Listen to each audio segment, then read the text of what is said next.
What's good? What's going on, man? It's your boy B, and we back in this mud with another video, man. Today we're gonna be reacting to rappers getting mad at interviews, man. This video right here was posted by my man's Hip Hop Daily, so we're gonna check this video out, man. If you guys enjoy the video, enjoy the reaction, y'all make sure y'all drop a like on the video, subscribe, click the bell icon, turn notification on all so you don't miss no bangers, man. That's how straight into it. Being a rapper can get stressful. From touring, to releasing new music, to dealing with the press, artists are constantly under pressure. But sometimes, when that pressure gets to be too much, they are forced to react. Here's a look at some of the most famous rappers who have blown up during an interview. Kodak. Kodak Black is one of the hottest rappers coming out of Florida, especially since coming home from prison in January 2021. Although his career has had some ups and downs, he's still one of the most popular artists of the new generation, with several chart-topping hits and platinum albums. But Kodak's career has also been full of controversies, including an incident where he got up and walked out of an interview with Hot 97 after the radio host Ebro asked Kodak a sensitive question. The interview happened on December 12, 2018. He was fresh off of the success of his most popular single to date, ZZ, featuring Travis Scott and Offset. He was doing a press run to promote his upcoming album, Dying to Live. Kodak sat down with Ebro Darden, Peter Rosenberg, and Laura Stiles to talk about his music and his lifestyle, and at that point, things got tense. The interview only lasts about 17 minutes, and from the beginning, it's awkward. Ebro starts out by telling Kodak that he wasn't thrilled to sit down with him after seeing his Breakfast Club interview where he answered questions wearing a ski mask. He also brings up Kodak's recent arrest for smoking weed and handling a firearm around his kid while on. Hold on, that's another situation, but like, hold on. What? Telling Kodak that he wasn't thrilled to sit down with him after seeing his Breakfast Club interview where he answered questions wearing a ski mask. You want to sit down with him because he was wearing a ski mask? I think he was mad quiet in this interview. I ain't even gonna lie to you, if I remember correctly. Some niggas just don't be feel like that. Cause they be asking questions like, you know what I mean, like, bro, you asking too many questions, man. You know what I mean? Just one too many. Like, they go deep into the question, bro. Like, they trying to get you to snitch on yourself. He also brings up Kodak's recent arrest for smoking weed and handling a firearm around his kid while on Instagram Live.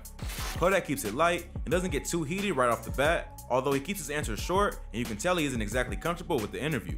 For the first few minutes, the conversation is light, but then Ebro asks Kodak if he likes doing interviews. Kodak says that he likes it and he just appreciated being free. Ebro asks if it's because deep down, he knows something bad is coming, and Kodak tells him to suck a baby.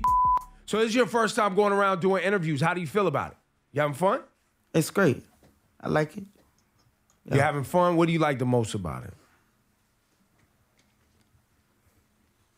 Just being out here, that's it. Being free. Hey. But you know there's something potentially bad around the corner, so you're enjoying it as much as you can. Suck a baby. That's it. Hey. Wait, suck a child's penis? Yeah. Ebro did not seem to like this and continues to mock Kodak's flow, bringing up his song Roll in Peace, saying he can't understand the lyrics, but then follows up by saying it's a dope record. Kodak responds by saying he makes music for the streets and it isn't like the bullshit they play on the radio. The interview continues on with Kodak and Ebro throwing subliminal shots at each other while the rapper starts getting more and more pissed. At the 15-minute mark, like, why egg him on? You know what I'm saying? He already, you feel me? You already, like, why egg the person on, man? He tripping. Ebro goes straight into it and tells Kodak it's a pleasure to meet him, but he can't ignore the elephant in the room. He brings up the sexual assault case Kodak has hanging over his head, yet follows up by saying that he knows he can't talk about it because it's an open case.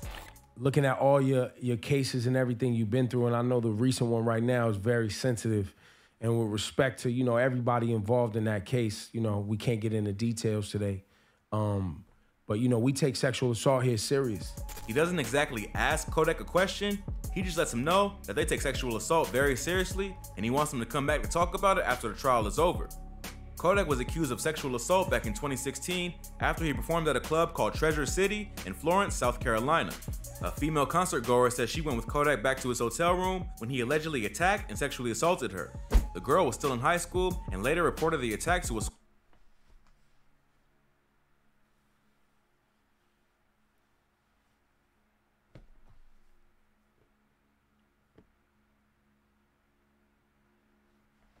Nigga, what? First of all, foremost, okay. why you following this nigga back to his hotel room?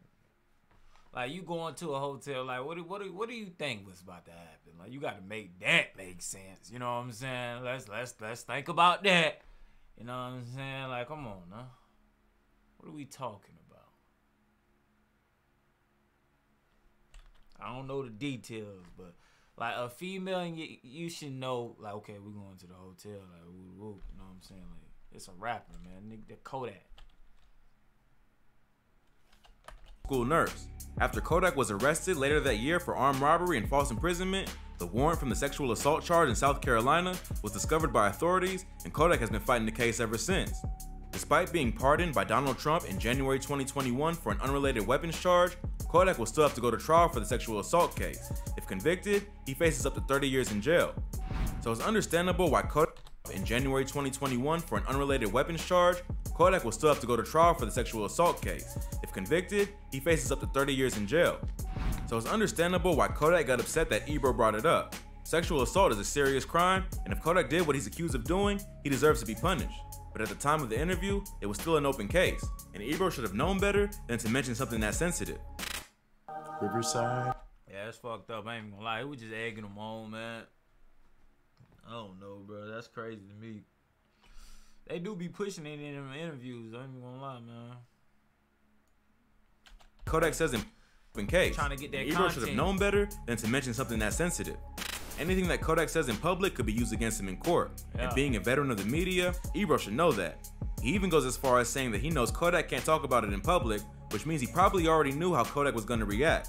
The next few minutes are some of the most awkward content in interview history. Ebro and Kodak just mean mug each other for a minute, while Rosenberg and Laura Stiles sit there awkwardly. Rosenberg tries to change the subject by asking Kodak if he thinks the moon landing was fake, and Kodak clearly isn't amused. For some reason, I just have a hunch that you would care about is the idea that landing on the moon was a conspiracy. Kodak, do you believe that our moon landing in 1969 actually took place? What the f y'all talking about?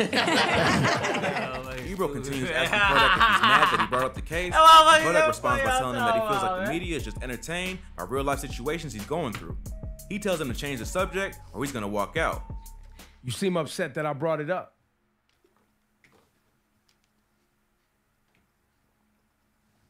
I feel like sometimes when niggas like be going through shit, like y'all be entertained by bullshit. You know what I'm talking about? Mm-hmm. So it's like, change the subject, I'm finna walk out. Rosenberg tries to jump in again, but Ebro cuts him off and says that if Kodak wants the interview to be over, it can be over. So Kodak does exactly what he threatened to do and gets up and walks out of the room, telling Ebro to say less as he leaves. No, they tried to change the subject. They was talking about the moon landing. That's bullshit too. So talk about something else. Well, I was saying, That's bullshit too. Talk your shit, nigga. That random ass stupid shit talking about the moon. That motherfucker don't give a fuck about no moon landing. You see nigga got Cuban links around his neck, man. Talking about some real nigga shit. We don't have to talk about nothing else. We could be done right here. All right, I'm gone. Say less. As Kodak walks out, Ebro can be heard saying that the artist won't tell him what to talk about on his own show. It seemed like from the beginning of the interview, Ebro had a plan. He kept bringing up Kodak's past criminal behavior, and the comment about a sexual assault charge seemed like it was planned in advance. That was probably a better conversation to have off camera, especially since Ebro knew going into it that there was nothing Kodak could say about the charge other than claim his innocence. So it's a bit pointless to bring it up in an interview. Kodak has not been back to Hot 97 since and is not likely to return anytime soon. But Kodak isn't the only rapper to get into a tense standoff with the media.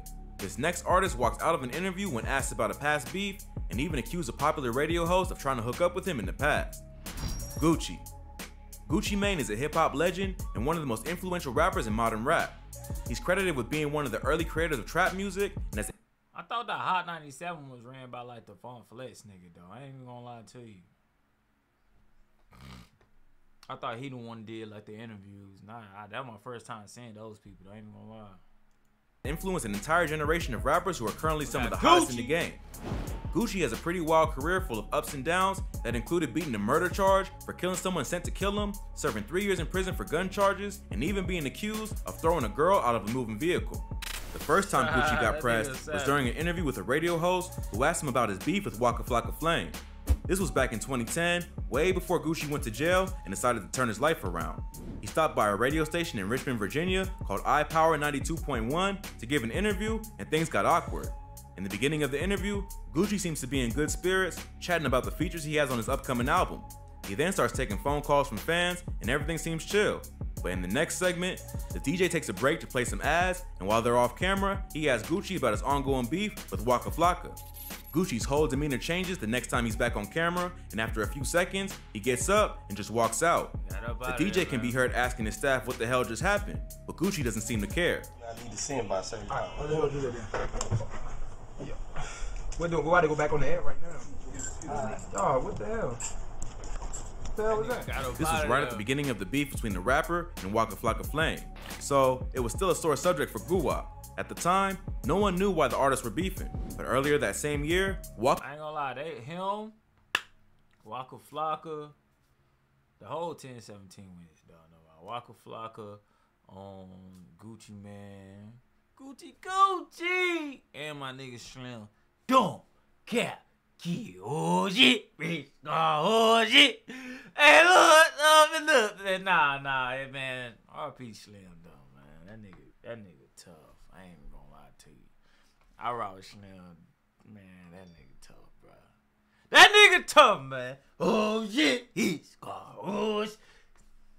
Dump, nigga nerd. Black glue, black man, I gotta eat, nigga.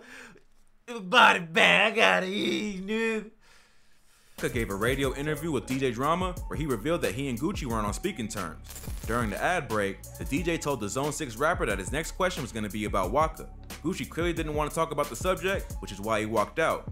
The two rappers dropped a collaborative tape together the following year called the Ferrari Boys, leading fans to believe that the beef had been squashed. But in 2013, Gucci took to social media to officially announce that he and Waka were done and that the artist was no longer on 1017. It was later revealed that the beef had to do with drama over Waka's mother, who was also Gucci's manager, and the reason they knew each other in the first place, as well as business disagreements and contract issues. The two have never publicly reunited, but both have acknowledged that they are too old and successful to continue a petty beef, and that there is later to officially announce that he and Waka were done and that the artist was no longer on 1017. It was later revealed that the beef had to do with drama over Waka's mother, who was also Gucci's manager, and the reason they knew each other in the first place, as well as business disagreements. So Waka's mother was Gucci's manager. And that's how they came about. And contract issues. The two have never publicly reunited, but both have acknowledged that they are too old and successful to continue a petty beef and that there is no longer any bad blood between them. But that wasn't the only time Gucci had an awkward encounter with the media. Just after being released from prison in 2016, he gave an interview with The Breakfast Club where he claims that Angela Yee tried to hook up with him back in the day. Gucci had just gotten out of jail about 6 months before the interview, and it was his first press run since being released. He chopped it up with DJ Envy, Charlemagne, and Angela Yee, and for most of the conversation, things are lighthearted. Gucci's no longer the same wild figure that he was in 2012 or 2013 when he was beefing with everyone in the industry and high on drugs 24/7. But about 15 minutes into the interview, the old Gucci comes out and he confronts Angela Yee for trying to sleep with him. They were laughing about how intimidating he was the first time he went on The Breakfast Club and how that's become an iconic interview. Angela Yee says that she was never intimidated by Gucci because he was always nice to her. But Gucci says she was intimidated for a different reason. He goes on to say that the two of them had a history and that she was scared he would confront her about something else. Go back and look at that. That's what Gucci said. Did he say that during the interview? Y'all was terrified? What would I be scared? What you gonna do to me? It's not what I was gonna do. It's not what I would do to you. It's what I was gonna say to you. Oh. You know, because we had already had a history. Hey, you smash Angela Yee, Gucci? Okay. Of course not. Wait, you said of course not. I'm saying, come on, guys. She didn't try it. Okay. She didn't Yeah, right. Oh shit! Oh shit! She done tried. She got nerve, boy. She got the goddamn grabbing that damn cup. Get about to get a little rattle with it. Smash Angela Yee, Gucci? Okay. Of course not. A little ice mocha. Wait, you said of course not. She had I'm to grab a saying, sip. come on, She guys. didn't try it. She Okay. didn't try Yeah, that. She done tried it. She was on my back. Oh, okay. That is a lie. I'm not lying. No, we was cool. I was not on your. Stop You it. used to be texting me what hotel you was at and shit like That is a lie. You said That never. You must got me confused with somebody else.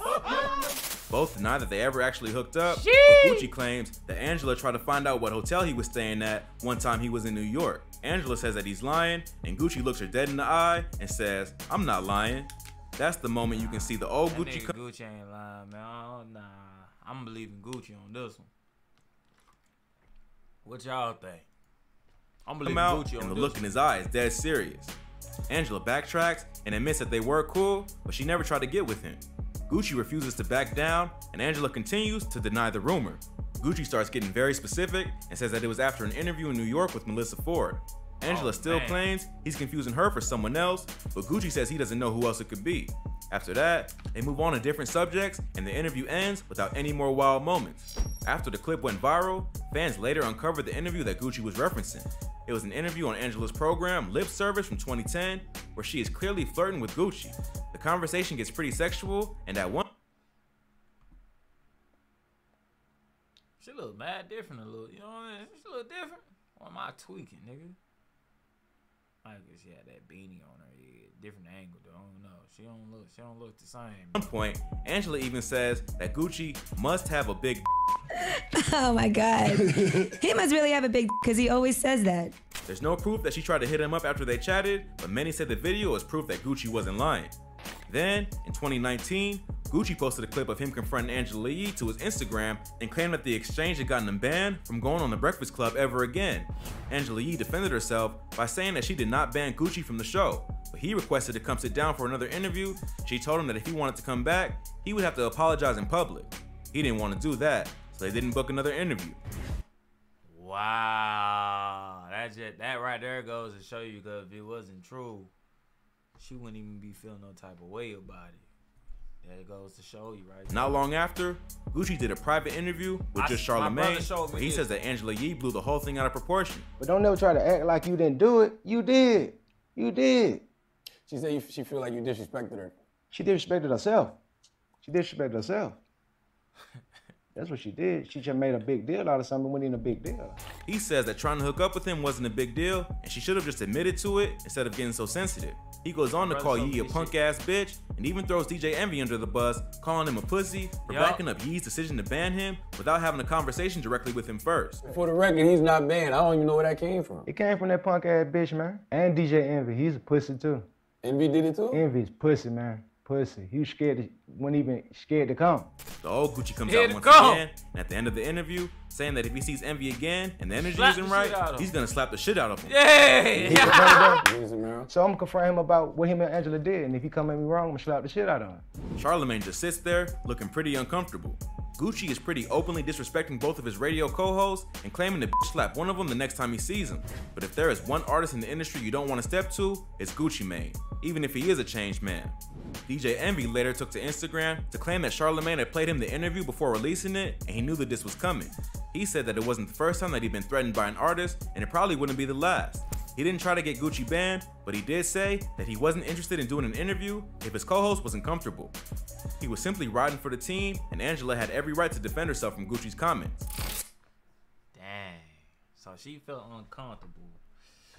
Wow. I mean, look, well, to take today off, you know what I'm saying? Take today off, cause we're gonna bring Gucci in, man. It's Gucci, man. You know what I'm saying? Just take the day off. You don't feel like talking to the nigga, take the day off. We'll figure some shit out. You know what I mean? You just watch it. You can watch the video after we air it. You know what I mean?